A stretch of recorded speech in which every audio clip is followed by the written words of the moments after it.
আজকের ভিডিওটা একেবারেই অন্যরকম। স্বামী নিগমানন্দ ঠাকুরের ভক্ত সম্মেলন 111তম গড়বেতার খড়কুশমাতে। তো সেই নিয়ে তোমাদেরকে একটু তথ্য দিয়ে দিচ্ছি। প্রথমে দেখো মন্দিরটা তৈরি হচ্ছে, আর এইটা হচ্ছে 26, 27, 28 ও 29শে ডিসেম্বর পর্যন্ত, মানে শুক্র, শনি, রবি ও সোমবার। প্রথমেই তোমাদেরকে জানাই স্বামী নিগমানন্দ কে ছিল।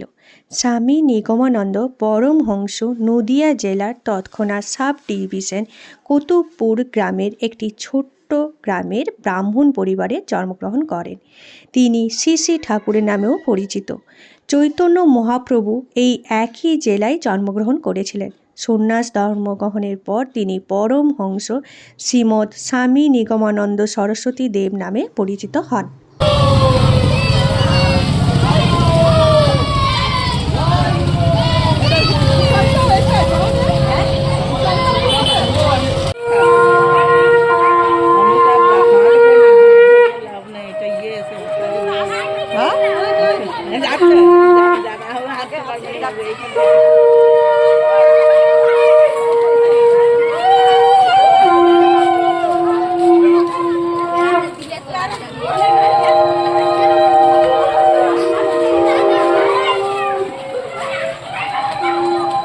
ও শঙ্খধ্বনি দিয়ে সবাই যাচ্ছে স্বামী নিগমানন্দকে আমাদের এখানে প্রবেশ করানোর জন্য।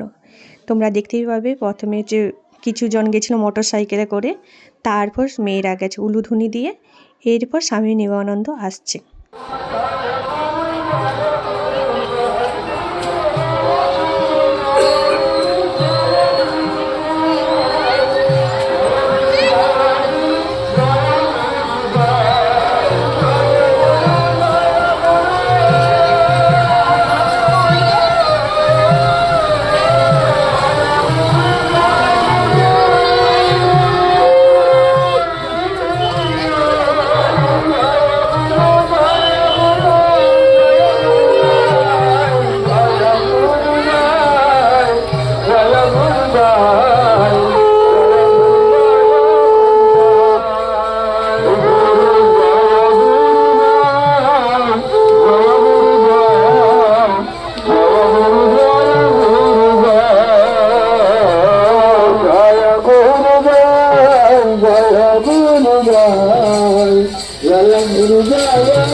ভাবে আমাদের গ্রামে স্বামী নিগমানন্দের স্বাগত জানানো হয়েছিল। এবার সবাই যাচ্ছে খড়কুশমা, যেখানে স্বামী নিগমানন্দের আসল মন্দিরে প্রতিষ্ঠা করতে।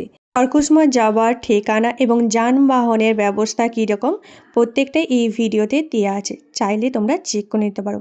আর সবার শেষে জানাই তোমাদের সবাইকে জয় গুরু।